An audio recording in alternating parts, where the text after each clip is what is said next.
The first trait of a pleasing personality always is a positive mental attitude, because nobody wants to be around the person who's negative.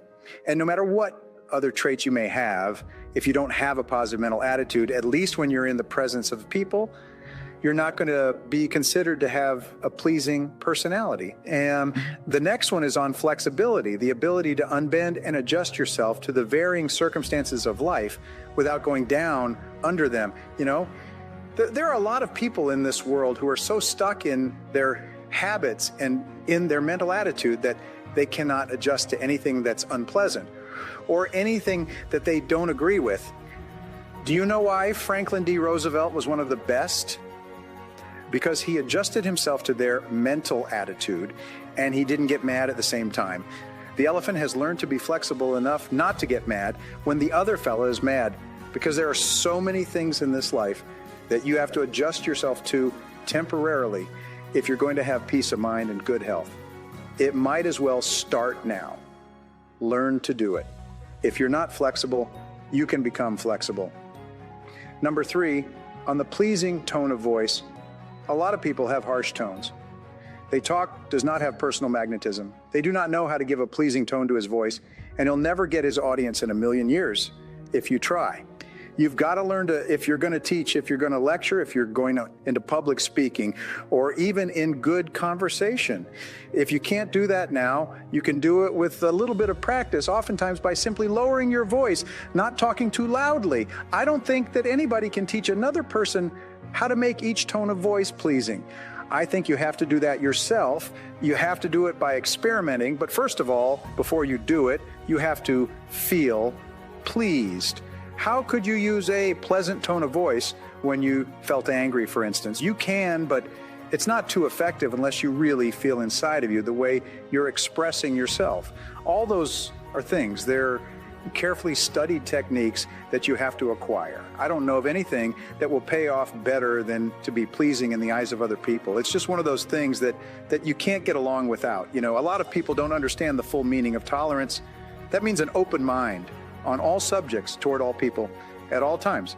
You'd be surprised at how few people there are in this world with open minds. Have a playlist into pleasing mental attitudes. You got to have an open mind, because the very minute people find that you have prejudices that involve them, any of these things that affect them, they're going to back away from you.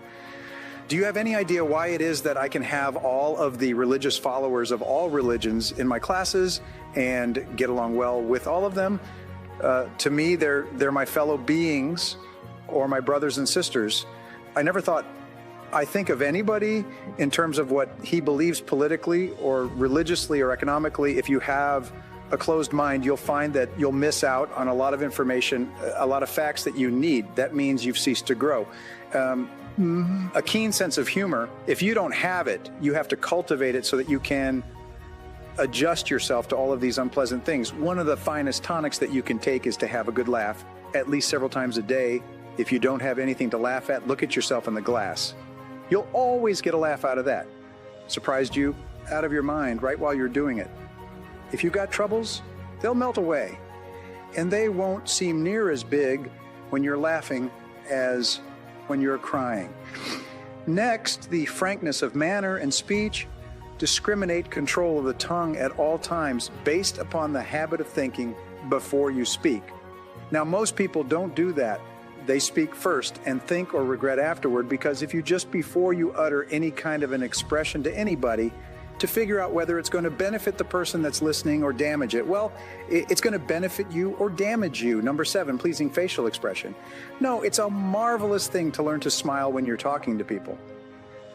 You'll be surprised at how much more effective what you say is when you're smiling and then when you're frowning or when you're looking serious.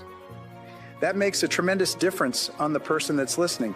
You don't have to be pretty, you don't have to be handsome, but a smile will decorate you and be embellishing no matter who you are, making your facial expression much more beautiful. And then a keen sense of justice, being just with another person even when it's to your disadvantage to do so. What a wonderful thing that is, and how that does endear you to other people.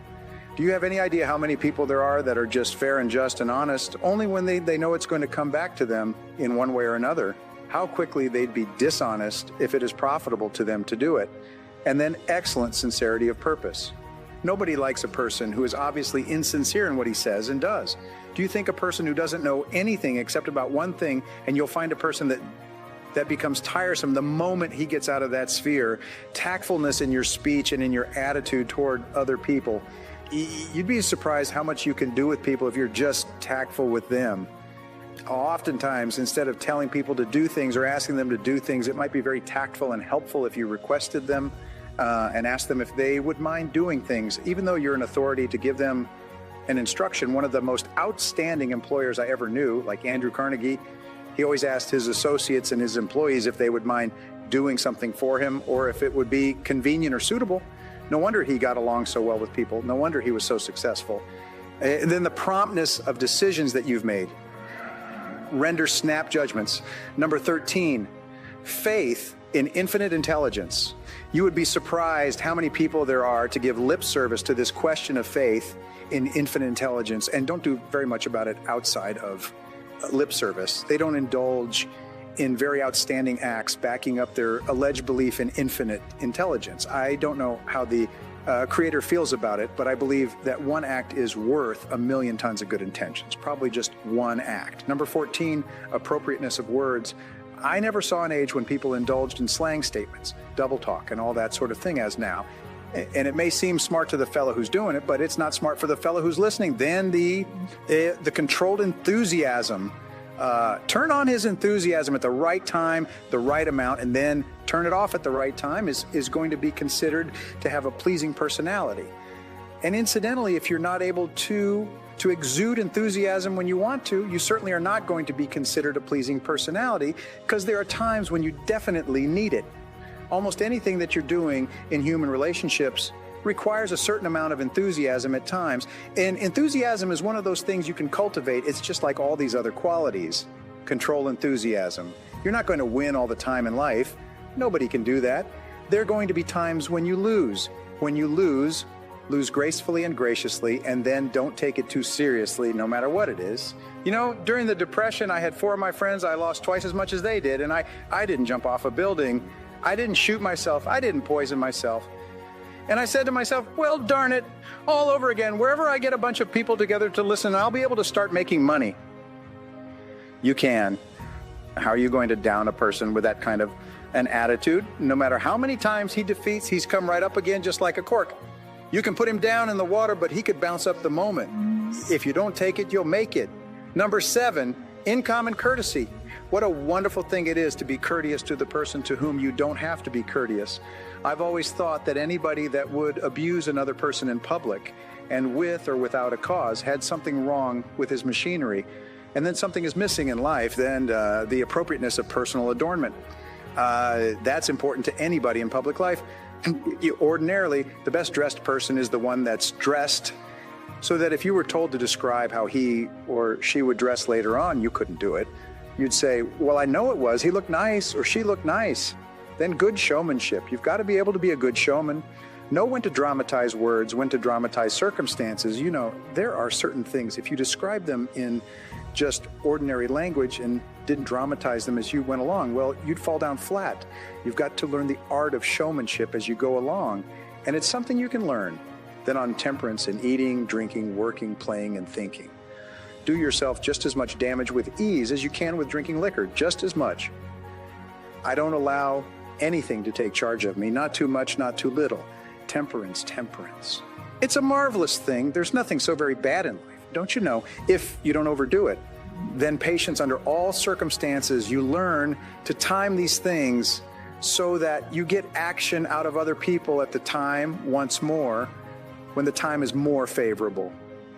But if you don't have patience, you try to force the hand of other people, you'll get to know where you get it turned out or a knockdown when you don't want it. You require patience in order that you may time your relationships with people, and you have to have a lot of patience. You have to be able to control yourself at all times. Number 23, gracefulness and posture and carriage of the body. If I came in like this, of course, I'd be very comfortable. That's much easier, but it's finer. I mean, stand up like this, look like I can stand straight without leaning on anything. Slump around and be careless in your posture.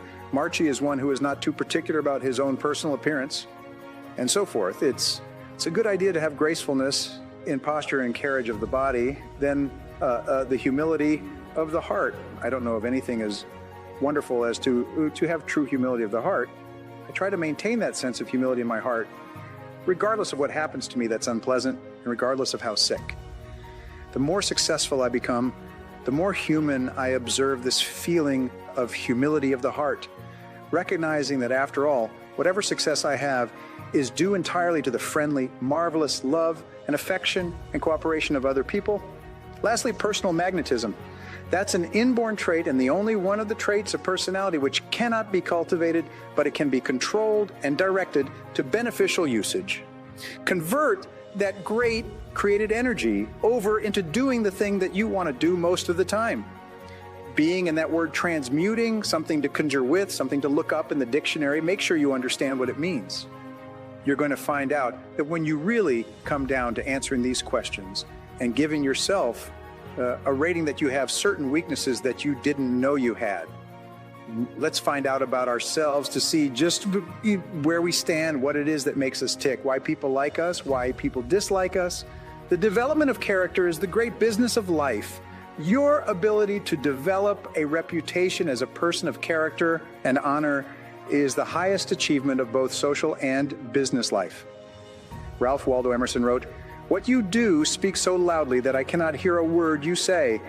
The person you are today, your innermost character, is the sum total of all your choices and decisions in life up to this date. Each time you have chosen rightly and acted consistently with the very best that you know, you have strengthened your character and become a better person. The reverse is also true. Each time you have compromised, taken the easy way, or behaved in a manner inconsistent with what you knew to be right, you have weakened your character and softened your personality. The great virtues, there are a series of virtues or values that are usually possessed by a person of character. These are courage, compassion, generosity, temperance, persistence, and friendliness, among others. We'll talk about some of these in part 3 of this book. Coming before all these values, however, is the most important one of all when determining the depth and strength of your character. Integrity. It is your level of integrity, living in complete truth with yourself and others, that demonstrates more than anything else the quality of your character. In a way, integrity is actually the value that guarantees all the other values. When your level of integrity is higher, you're more honest with yourself and more likely to live consistently with all the other values that you admire and respect. However, it takes tremendous self-discipline to become a person of character. It takes considerable willpower to always do the right thing in every situation, and it takes both self-discipline and willpower to resist the temptation to cut corners, to take the easy way, or to act for short-term advantage. All of life is a test to see what you are really made of deep down inside. Wisdom can be developed in private through study and reflection, but character can only be developed in the give and take of daily life when you're forced to choose and decide among alternatives and temptations. The test of character. It is only when you are under pressure, when you are forced to choose one way or another, to either live consistently with a value or to compromise it, that you demonstrate your true character. Emerson also said, "Guard your integrity as a sacred thing. Nothing at last is sacred except the integrity of your own mind." You are a choosing organism. You are constantly making choices one way or the other. Every choice you make is a statement about your true values and priorities. At each moment, you choose what is more important or of higher value to you over what is less important or of lesser value. The only bulwark against temptation, the path of least resistance, and the expediency factor is character. The only way you can develop your full character is by exerting your willpower in every situation. When you're tempted to do what is easy and expedient rather than what is correct and necessary, becoming a person of character, for exercising your willpower and self-discipline to live consistently with the very best that you know, is tremendous. When you choose the higher value over the lower, the more difficult over the easy, the right over the wrong, you feel good about yourself. Your self-esteem increases. You like and respect yourself more. You have a greater sense of personal pride. In addition to feeling excellent about yourself when you behave with character, you also earn the respect and esteem of all the people around you. They will look up to you and admire you. Doors will be open for you. People will help you. You'll be paid more, promoted faster, and given even greater responsibilities. As you become a person of honor and character, opportunities will appear all around you. On the other hand, you can have all the intelligence, talent, and ability in the world, but if people do not trust you, you will never get ahead. People will not hire you, and if they do, they will dehire you as soon as possible. Financial institutions will not lend you money because birds of a feather flock together. The only associates, never friends, you will ever have will be other people of questionable character. Furthermore, since the people you associate with have a major effect on your attitude and personality, you make or break your entire life with the quality of your character or the lack thereof. The development of character, Aristotle wrote, all advancement in society begins with the development of the character of the young. This means that advancement in your life begins with the learning and practice of values. You learn values in one or all of three ways of instruction, study, and practice. Let's look at each of these more closely. Teach your children values. One of the chief roles of parenting is to teach children values. This requires patient instruction and explaining values to them over and over again as they are growing up. Once is never enough. The value and the importance of living by that value must be explained.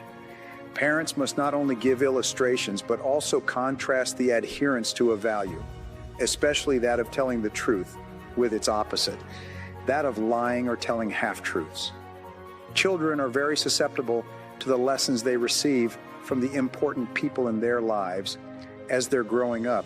They accept what you say as their parent as a fact, as absolute truth. They absorb what you say like a sponge. You write your description of values on their souls, which are like wet clay, so that what you write becomes a permanent part of the way they see the world and relate to life. More than anything else, as we'll see in chapter 19, you demonstrate your values in your behavior. Your children will watch you and strive to emulate the values that you not only teach and preach, but also practice. And they are always watching. The Rockefeller family children were famous for being taught financial values at an early age. Even though their father was one of the richest men in America, the children were given tasks and chores to perform before they received their allowances. They were then instructed on how to spend their allowances, how to save, how much to give to charity, and how much to invest. As a result, they grew up to become successful businessmen and statesmen. Unlike children who had grown up in wealthy homes, who were seldom disciplined in money matters, study the values you admire. You learn values by studying them closely. The law of concentration says that whatever you dwell upon grows and increases in your life. What this means is that when you study and read stories about men and women who demonstrated the kind of values that you admire and respect, and then think about those stories and that behavior, those values sink ever deeper into your mind. Once these values are programmed into your subconscious, they create a propensity within you to behave consistently with those values when the situation requires them. For example, in military training, soldiers are continually told stories of courage, obedience, discipline, and the importance of supporting their fellow soldiers. The more they hear these stories, discuss them, and think about them, the more likely they are to behave consistently with these values when they're under the pressure of actual combat. The core value or virtue of character is truth. Whenever you tell the truth, however inconvenient it may be at the time, you feel better about yourself and you earn the respect of the people around you. One of the highest accolades you can pay another person is to say that he or she always tells the truth. Emulate the people you most admire. Much of your character is determined by the people you most admire, both living and dead. Who are they? Looking over your life and history, make a list of the people whom you most admire. And next to their names, write out the virtues or values that they most represent to you. If you could spend an afternoon with anyone living or dead, what one person would you choose? Why would you choose that person? What would you talk about during your afternoon together? What questions would you ask, and what would you want to learn? Consider this as well. Why would that person want to spend an afternoon with you? What are the virtues and values that you have developed that make you a valuable and interesting person? What makes you special? Practice the values you respect. You develop values by practicing them whenever they are called for. As the Roman Stoic philosopher Epictetus said, circumstances do not make the man. They merely reveal him to himself. When a problem occurs, people tend to react automatically based on the highest values that they have developed. Up to that moment, we develop values by repetition, by behaving consistently with a particular value over and over again until it becomes a habit and locks in so that we come to practice it automatically. Men and women with highly developed characters behave in a manner consistent with their highest values, and they do so without thought or hesitation. There's no question in their minds about whether or not they're doing the right thing. The structure of personality, the psychology of character involves the three parts of your personality: your self-ideal, your self-image, and your self-esteem. Your self-ideal is that part of your mind composed of your values, virtues, ideals, goals, aspirations, and your idea of the very best person that you could possibly be. In other words, your self-ideal is composed of those values that you most admire in others and most aspire to possess in yourself. The most important part of your self-ideal is summarized in the word clarity. Superior people are those who are absolutely clear about who they are and what they believe. They have complete clarity about the values they believe in and what they stand for. They are not confused or indecisive. They are firm and resolute when it comes to any decision in which a value is involved. On the other hand, irresolute people are fuzzy and unclear about their values. They have only a vague notion of what is right or wrong in any situation. As a result, they take the path of least resistance and act expediently. They do whatever seems to be the fastest and easiest thing to get what they want in the short term, giving little or no consideration or concern about the consequences of their acts. The evolution of character. In biology, life forms are categorized from the least to the most complex, from single-celled plankton all the way up to the increasingly complex spectrum of life to the human being. Similarly, human beings can be organized along a spectrum as well, from the least to the most developed. The lowest forms of humans are those with no values, virtues, or character. These people always act expediently and take the path of least resistance in their search for immediate gratification. At the highest levels of development of the human race, however, are those men and women of complete integrity who would never compromise their honesty or their character for anything, including the threat of financial loss, pain, or even death. George Washington is famous for his honesty, which was demonstrated in the story in which he admitted that he had cut down the cherry tree. In the same vein, the founding fathers of the United States wrote that we hereby pledge our lives, our fortunes, and our sacred honor to the signing of the Declaration of Independence. In his book, it was Trust, the social virtues and the creation of prosperity, philosopher Francis Fukuyama observed that societies worldwide can be divided into two kinds, high trust and low trust. He also argues that the highest trust societies, those in which integrity is most admired, encouraged, and respected, are also the most law-abiding, free, and prosperous. At the other end of the societal spectrum, however, are those societies characterized by tyranny, thievery, dishonesty, and corruption. Each of these is, without exception, both undemocratic and poor. Trust is the key. Trust is the lubricant of human relationships. Where there is high trust among people, economic activity flourishes, and there are opportunities for all. On the other hand, where there is a low trust, economic resources are squandered in an attempt to protect against thievery and corruption, or those resources are not available at all. In the United States, we have the Constitution and Bill of Rights. These documents lay out the rules by which Americans agree to live. They create the structure of our government and guarantee our rights, but they assume that our elected representatives will be men and women of honor committed to protecting and defending those rights. They attempt to assure that only men and women of character can thrive and prosper over the long term in our economic, political, and social system. They aim to assure that in most cases, only men and women of character can rise to high positions in society.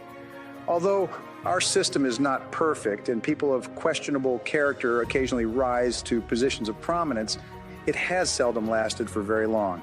The basic demand of Americans for honesty and integrity eventually leads to the exposure and censure of dishonest people. The demand for men and women of character continues unabated. Your self-image, your inner mirror, the second part of your personality, is your self-image. This is the way we see and think about ourselves, especially prior to any event of importance. People always tend to behave on the outside consistently with what they see themselves on the inside. This is often called our inner mirror into which we peer before we engage in any behavior. When you see yourself as calm, positive, truthful, and possessed of high character, you behave with greater strength and personal power. Other people respect you more, and you feel in control of yourself and the situation. What's more, whenever you actually behave in a manner that is consistent with your highest values, your self-image improves. You see and think about yourself in a better light, and you feel happier and more confident. Your behavior and outward performance then reflect this increasingly improving inner picture you have of yourself as the very best person you can possibly be. People tend to accept you at your own evaluation of yourself, at least initially. If you see and think of yourself as an excellent person who is possessed of high character, you will treat other people with courtesy, grace, and respect. In turn, they will likewise treat you as a person of honor and character. Your self-esteem. How much you like yourself, the third part of your personality, is your self-esteem. This is how you feel about yourself, your emotional core. Your self-esteem is defined as how much you like yourself, but it's more than only this. The more you see yourself as a valuable and important person, the more positive and optimistic you will be. When you truly consider yourself to be important and valuable, you will treat other people as if they are important as well. Your self-esteem is largely determined by how consistent your self-image, which shapes your personal behavior, is with your self-ideal or your vision of the very best person you can possibly be. Whenever you act consistently with who you consider an excellent person to be, your self-image improves and your self-esteem increases. You like and respect yourself more, and you feel happy about yourself and others. The more you like yourself, the more you like others, and the more they like you in return. By acting with character and in harmony with your highest values, you put your whole life, internally and externally, into an upward spiral. In every area of your life, things will get better and better for you. Your role models have a tremendous impact on shaping your character. The more you admire a person and his or her qualities, the more you strive, consciously and unconsciously, to become like that person. This is why clarity is so important. Always behave consistently. Whenever you act in a way that is consistent with your values, you feel good about yourself. Whenever you compromise your values for any reason, you feel bad about yourself. This also means that when you compromise your values, your self-confidence and self-esteem go down. You feel uneasy, inferior, inadequate, and uncomfortable. When you compromise your values, deep down inside, you feel that something is fundamentally wrong. Almost all human problems can be solved by a return to your highest values and your innermost convictions. When you look back, there have probably been situations in your life when you have compromised your values in order to save an investment, keep a job, preserve a relationship, or maintain a friendship. In each case, you have felt worse and worse until you finally broke it off and walked away. And how did you feel when you finally had the strength of character to walk away? You felt wonderful. Whenever you use your willpower and strength of character to return to the values that are most dear to you, you are rewarded with a wonderful feeling of happiness and acceleration. You feel energized and free. You wonder why you didn't make that decision a long time ago. Do the right thing. In the development of character that is based on self-discipline and willpower, long-term thinking is essential. The more you think about the long-term consequences of your behavior, the more likely it is that you will do the right thing in the short term. So when you have to make a choice or a decision, always ask the magic question, what's important here?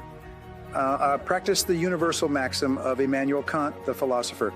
He said, resolve to behave as though your every act were to become a universal law for all people. One of the great questions for the development of character is this: what kind of a world would this world be if everyone in it were just like me?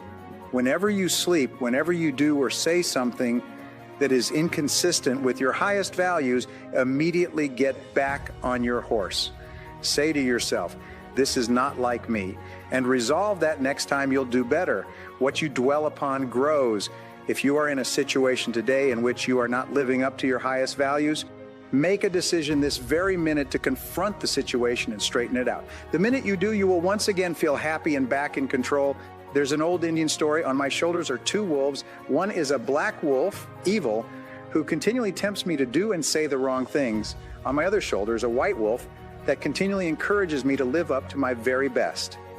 A listener asked the old man, "Which of these wolves has the greatest power over you?" The old man replied, "The one I feed." By the law of concentration, whatever you dwell upon grows and increases in your life. When you think and talk about the virtues and values that you most admire and respect, you therefore program those values deeper and deeper into your subconscious until they begin to operate automatically in every situation. Whenever you exercise your self-discipline and willpower to live your life consistently with those values that you most aspire to be known for, you begin to move rapidly along the path to becoming an excellent person.